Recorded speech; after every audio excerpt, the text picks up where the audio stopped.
E aí galera, eu sou o Optimus e bem-vindo ao primeiro vídeo do meu canal, onde nós vamos começar fazendo uma análise de 13 Sentinels Aegis Rim, o mais novo jogo da gloriosa Vanillaware, lançado em 2019 no Oriente e em 2020 no Ocidente. Ele é um jogo que começou a ser planejado em 2013, logo depois da Vanillaware completar e lançar o outro jogo maravilhoso deles, Dragon's Crown. Mas o jogo ele só começou a ser desenvolvido de fato em 2015 e, como já é esperado desse grande estúdio, o jogo é uma verdadeira masterpiece que chegou até mesmo a concorrer ao The Game Awards do melhor roteiro. Na minha opinião, merecia ter levado. Mas vamos falar sobre mais isso mais na frente durante a análise em si. O jogo ele pode ser dividido em três frontes. Você tem a Remembrance, que é a parte onde você tem a narrativa, Destruction, que é onde você tem a parte de combate, você também tem a parte de análises, que é onde você tem arquivos, uma linha do tempo e coisas assim. Mais detalhes sobre tudo isso mais pra frente durante a análise em si.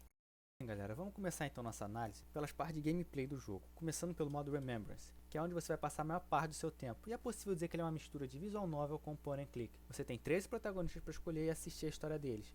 De início, claro, você só tem um deles, mas conforme você vai avançando na narrativa, você vai desbloqueando mais e mais. E a história deles pode ser assistida na ordem que você quiser. Mas você deve estar se perguntando então, mas poxa, Optimus, se eu posso escolher qualquer um deles na ordem que eu quiser, isso vai afetar a minha experiência, porque eu simplesmente posso escolher um e ir até o fim na história dele e tal, e depois voltar. Bem, meu caro, os desenvolvedores também sabiam disso. E eles colocaram travas nas histórias, que depois que você avançar um certo tempo com o personagem, a história dele vai ficar bloqueada, até você atender os requisitos necessários para poder continuar ela. Não é infalível, mas resolve o trabalho. E quando você está no controle do personagem, você pode andar, correr, conversar, refletir sobre certos assuntos e, quando possível, usar esses assuntos em conversas com NPCs e outros personagens da trama. Você pode usar tudo isso para avançar na narrativa, que funciona, como eu falei, como um point and click, onde você tem que descobrir quais ações você precisa fazer para poder avançar com a história. O jogo ele também tem uma espécie de mapa mental durante a seleção de personagens, que te ajuda a ter uma ideia das cenas que você não viu ainda, e se você já tem o necessário para ver elas ou se ainda falta alguma coisa específica para você poder avançar. E que são representados com pequenas chavezinhas que ficam no canto da tela desse mapa mental, que te ajuda muito para avançar na história, sério. E tinha parte que eu não sabia onde fazer a ação para poder avançar e tudo mais, e isso realmente me quebrou muito o galho. Mas não é como se fosse muito difícil ou algo do tipo, tá? É só uma espécie de auxílio realmente para poder ajudar o jogador a ter uma noção do que falta e do que ele tem a possibilidade de fazer no momento. Toda essa narrativa, ela ainda é acompanhada por um gráfico maravilhoso em 2.5D que a Vanillaware é mestre em fazer, como você pode ver em jogos como Dragon's Crown e Odin Sphere. E 13 Sentinel, eles conseguem a coisa de deixar tudo isso ainda mais bonito, sério. Tem horas que eu passava por cenários desse jogo e é simplesmente maravilhoso, com uma trilha sonora que eu sei que, por mais que trilha sonora seja uma parada mais subjetiva, ainda assim eu achei elas fenomenais e combinaram muito com a experiência do jogo. Infelizmente, a mesma coisa não pode ser dita assim da outra parte da gameplay, que é o modo de combate do jogo. O modo onde você tem os combates desse jogo, ele é chamado de Destruction. E esse modo, ele funciona como uma espécie de RTS, ou seja, um jogo de estratégia em tempo real, onde você controla os personagens nos seus mechas lutando contra Kaiju. Poxa, parece bem da hora falando assim, né? Bem, o problema é o visual desse modo, porque fica claro que o maior investimento desse jogo foi totalmente pro modo história. Porque nesse modo de Destruction, os visuais são bem simples, onde os robôs e kaijus são simplesmente representados por bolinhas no mapa, coloridas e tudo mais. Não tem uma variedade visual muito grande. A cidade também é uma parada bem simples. E esse modo, ele não é ruim. Ele é até divertido de se jogar. Você tem 3 áreas, onde cada uma delas é dividida em 10 níveis, e mais ou menos a cada 5 níveis você tem um chefão. Que é fácil de saber quando vai vir, porque eles deixam claro de avisar que vai vir um chefão. E quando você termina o jogo, você libera uma quarta área que é para brincar com o modo combate e tal. Cada um dos protagonistas eles tem um Sentinel, que é o nome do mecha nesse jogo. E eles são diferentes entre si, variando entre primeira, segunda, terceira e quarta geração. Os da primeira eles são mais focados em modo combate a curta distância. Os de segunda eles são mais balanceados entre curta e longa distância. Os de terceira são totalmente focados em longa distância. E os de quarta são focados em combate aéreo. E todos têm sua importância, porque os Kaijus também têm essas variações. Então você precisa balancear o time e prestar atenção em qual vai ser melhor para cada fase que vai vir. Quando você termina o nível, você ganha o clássico XP para os personagens, para upar de nível, Metatips, que servem para comprar habilidades para os mechas e upar algum atributo específico que você queira, que é algum deles, e você também ganha Mystery Points, mas desses últimos eu vou falar mais depois. Os desenvolvedores até tentaram balancear os personagens e tudo mais com cada um dos seus mechas, mas quanto mais você joga, mais fácil fica para você perceber que tem alguns que são muito mais fortes e melhores do que os outros, por causa de algumas habilidades específicas, que eu não vou falar aqui porque eu quero que vocês descubram isso por vocês mesmos. Ao final de cada combate, como eu falei, você vai conseguindo metatips, que são compartilhados entre cada personagem e você precisa prestar atenção para não gastar eles em um só e acabar deixando os outros sem nada. Mas poxa, Optimus, pera aí, como assim? Se existem personagens melhores que os outros, eu só vou focar nos que eu gosto e nos que são melhores, né? Isso é o básico.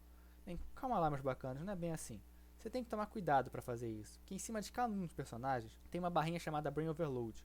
Ela representa o limite dele, porque é muito cansativo pilotar um robô gigante, né?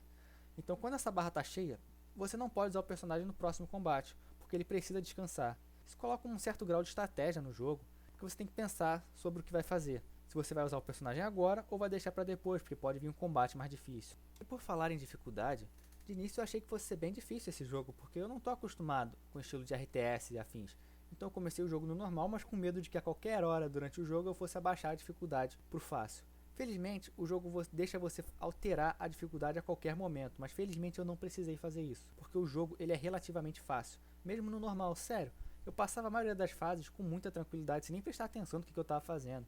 Óbvio que quanto mais você avança, mais difícil as coisas vão ficando, mas ainda assim estava muito fácil. As únicas vezes que eu tive problema foi quando eu esquecia de levar alguma geração específica de Sentinel para o combate, mas ainda assim dava para passar com certa tranquilidade. Os únicos momentos que eu cheguei a ter dificuldade realmente mesmo foram nas últimas duas fases do jogo, devido a um kaiju especial e a um gigantesco número de kaijus. Realmente, sério, teve momentos nos últimos níveis do jogo que o frame rate do jogo caía por causa da grande quantidade de inimigos que estava aparecendo na tela.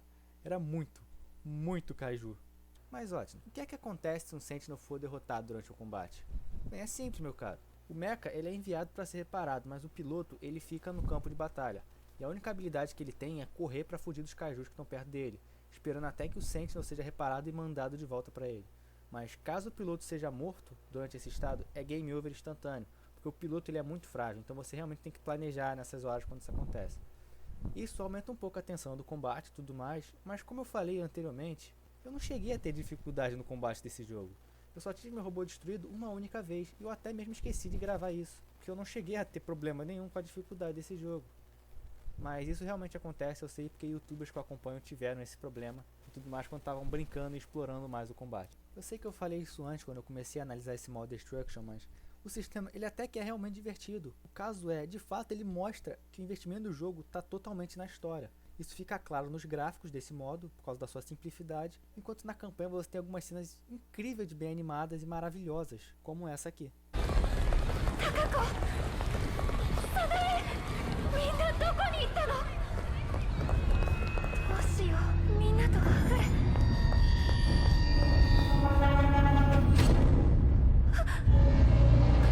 怪獣。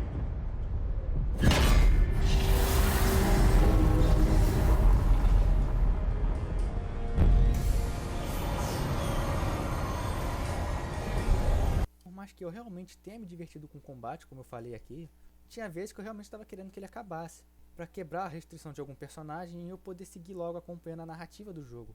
O que acaba por ser bem triste, porque esse modo ele acaba se tornando um incômodo em certas partes do que algo divertido. Um dos momentos que eu realmente fiquei interessado no combate foi justamente na reta final, porque eu já tinha terminado a campanha e só faltava terminar as últimas fases do modo combate. Então essas últimas fases levaram mais peso para mim por causa da narrativa e deixaram o combate mais tenso, porque ficou realmente muito mais impactante a reta final do jogo. Para tentar me conformar um pouco com a simplicidade desses visuais desse modo, eu tento pensar o seguinte: seria impossível fazer uma batalha com tamanho número de kaijus quanto esse jogo faz. Como eu falei, tem momentos que o frame rate do jogo chega a morrer praticamente. Tão grande a escala das batalhas que está acontecendo. Você não está só enfrentando um ou dois kaijus, mas sim milhares. Mesmo que tudo seja representado por pontinhos brilhantes que deixam sua imaginação rolar no que está acontecendo no campo de batalha.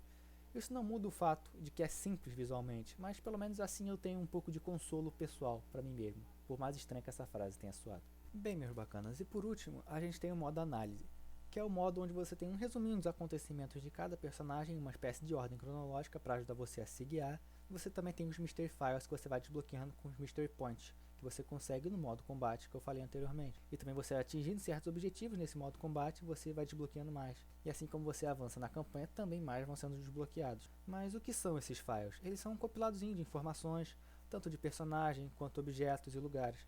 E eles contam de forma reduzida a história desses lugares e personagens, como vocês podem ver aí ao fundo. Obviamente o que eu estou mostrando não tem nenhum spoiler para vocês, claro.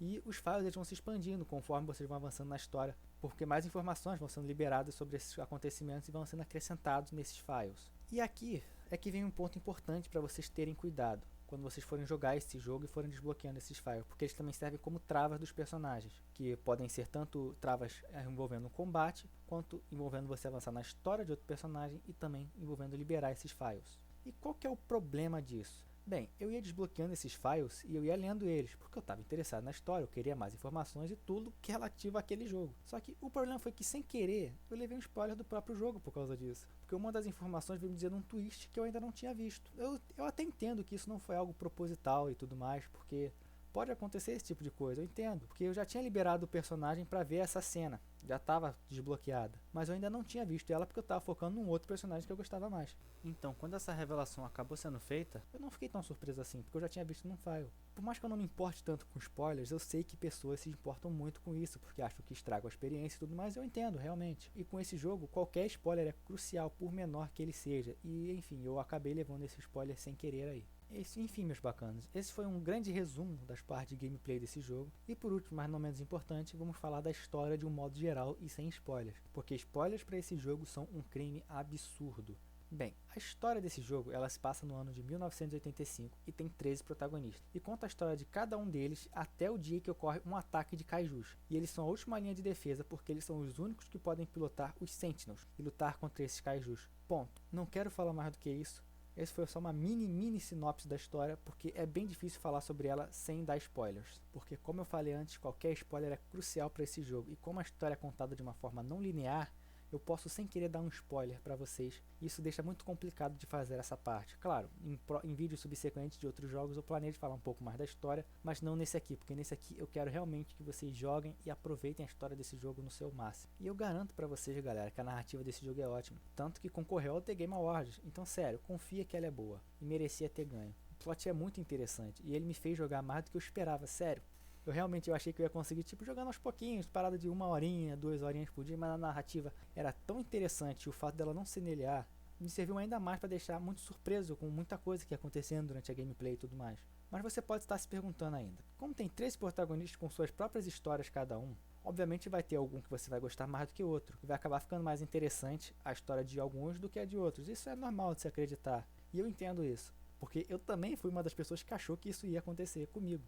Eu achei que eu ia realmente passar a me afeiçoar muito mais por uns personagens do que por outros. Mas para minha surpresa real, eu acabei gostando de todos os personagens e me interessando por todo mundo, porque todos os personagens são maravilhosos e muito bem desenvolvidos. Claro, isso não quer dizer que eu não tenha meus personagens favoritos, como o Shu Amiguchi, um playboy rico, que é super gente fina, e a Takamiya, uma garota delinquente, super legal de personalidade forte, que é literalmente o tipo de personagem que eu mais gosto. E também cada personagem eles tem uma vibe diferente durante as suas narrativas, que é uma coisa inclusive até meio fácil de se perceber a grande influência do gênero shoujo nesse jogo, com direito à corrida atrasada para a escola com pão na boca, o que é fenomenal.